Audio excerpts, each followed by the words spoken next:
Germany and in what is going on with its position regarding the EVs, the tariffs, and China as well. Holger, how do you see the situation? Well, as we already heard, the German car industry needs China as a market. The German economy needs the car industry. So this is important.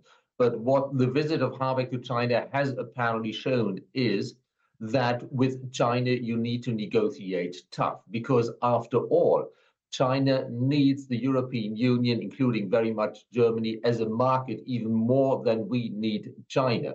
So we in Europe do have one of the biggest, the second biggest market in the world to offer, and access to our market should only be for those who play by the rules. And that's what Habeck apparently told the Chinese.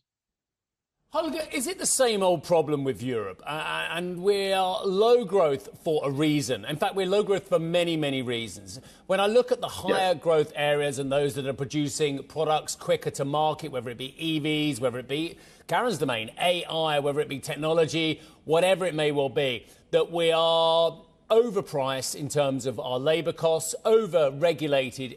We have too much permitting problems. We don't have enough business-friendly policies, including getting capital to the right place in a timely fashion. Are we trying to penalise the Chinese because we're just not good at getting the product to market in the same way that they do, in the same way that other global regions do?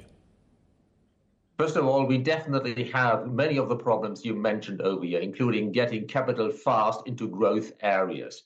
But as to the Chinese issue, it indeed is to a significant an issue that China is wasting money by throwing too many subsidies at selected high-tech sector. They are buying market share successfully indeed, and that is partly at the expense of European, including very much German producers.